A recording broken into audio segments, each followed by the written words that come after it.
Alright mate, it's a question I was asked hundreds of times over many years, and every time I asked it, I lied. My name's Dave and I'm here to talk today about men's mental health. Playing another charity match this year in support of Calm and Andy's Man Club, and I just wanted to give you a bit of context around my story really.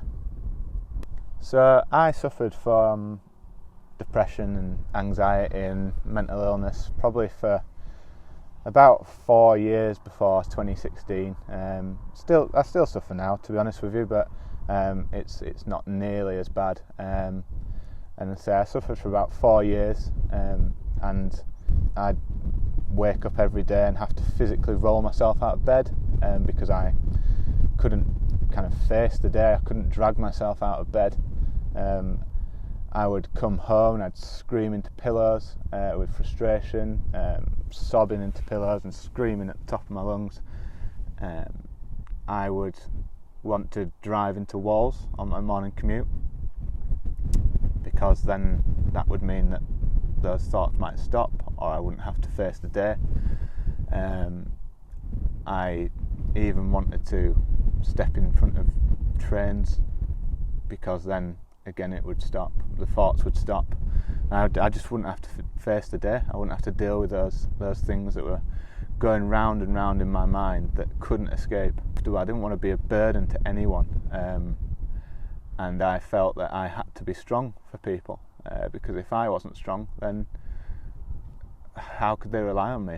Who would they turn to for advice? Who would they ask to help them if I wasn't strong, if they felt that I needed help more than them? So I'd constantly worry what others would think. Would they think I was nice? Would they think I was good at my job?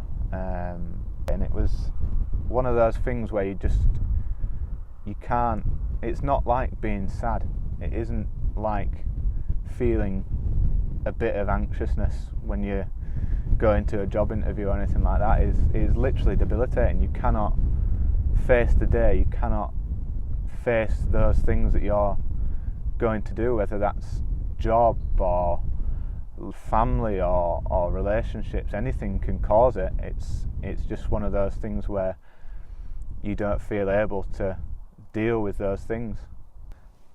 And for a long time I stayed very silent. I didn't tell a soul how I was feeling. I didn't say to anybody I want to kill myself, I want to commit suicide, and even now I struggle to say those words and those things, and admit that I wanted to do that. And I feel ashamed that I thought so little of myself, and that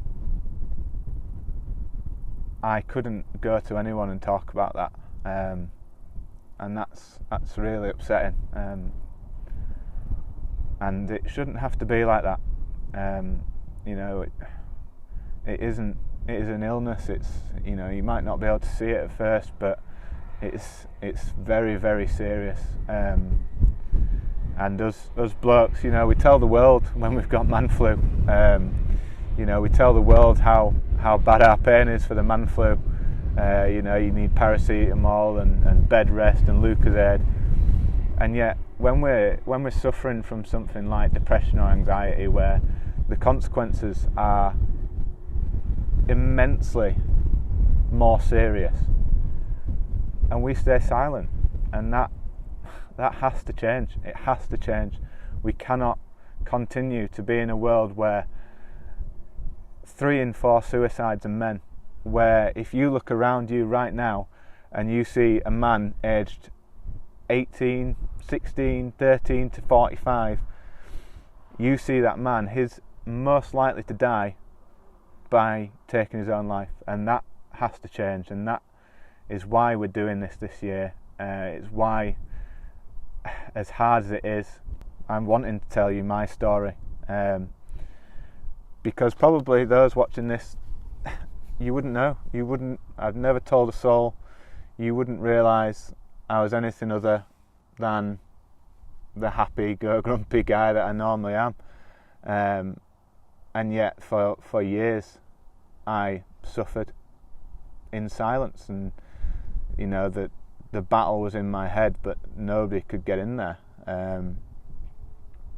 So if you are suffering like that, please talk to somebody, anybody you trust. I was lucky enough to find somebody in my life in Heather that changed my life, saved my life, and I felt comfortable enough to talk to. And that's not to say I didn't feel comfortable talking to my family. I knew they were there for me. I knew that they would help me if I did go to them, but I felt like a burden. I felt like I didn't want to worry more than what they were worrying about already. You know, your parents, I'm sure if you're a parent, you care about your kids and you worry about them no matter what, and I didn't want to add to that. But I was lucky enough to find somebody that I feel comfortable enough talking to about these things, who understands these things and has helped me through them in the last 2 years. And it is as serious as I might not be here if it wasn't for Heather. And I really want you to find that person for you.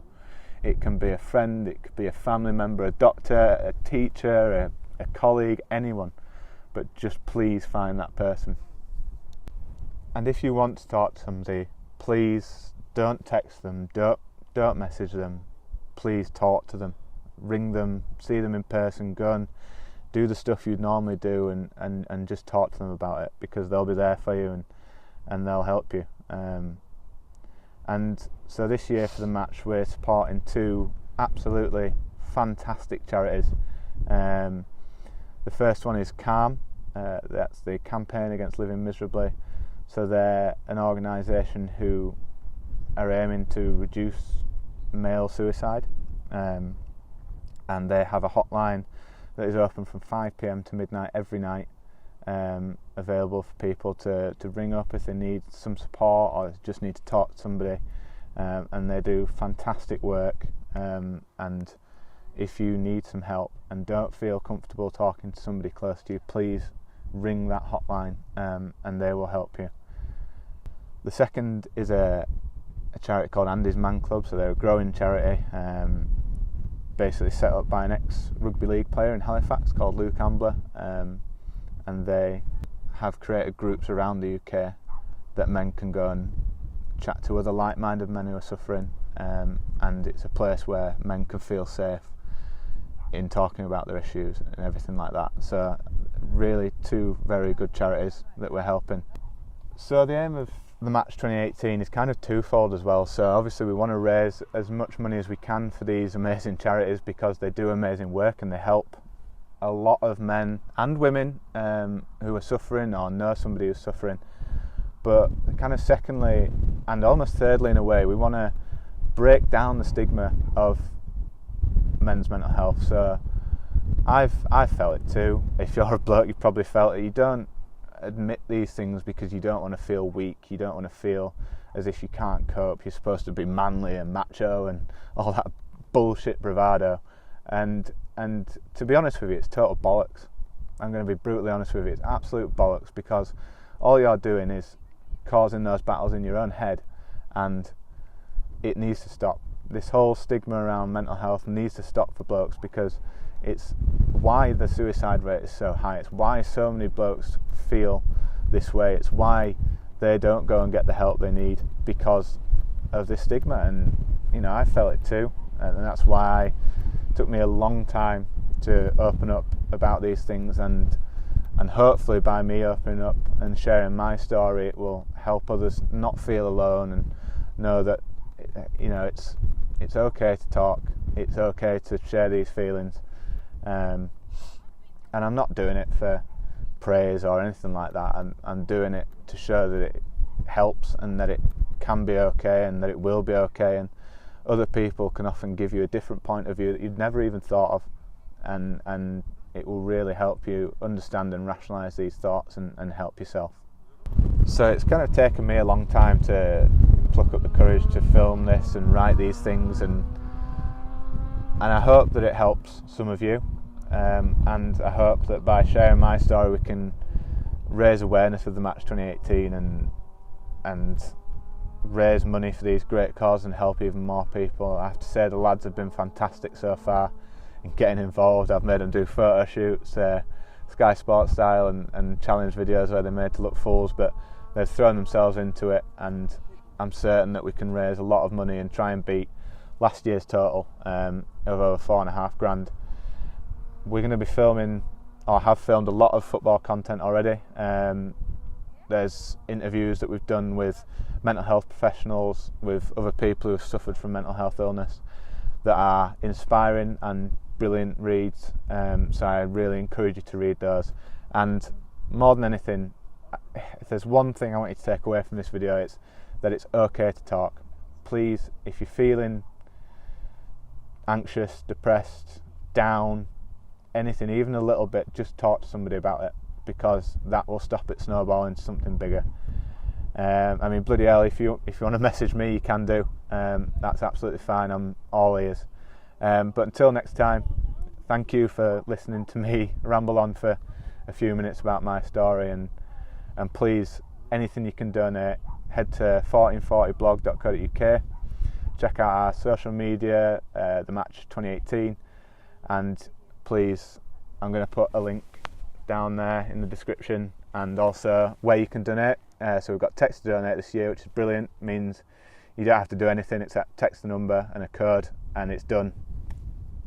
Ideal. Don't mean you have to go online or anything. So please, either just give in or text to donate, and we'd be really, really grateful for any help you can give me. Till next time, I'll see you later.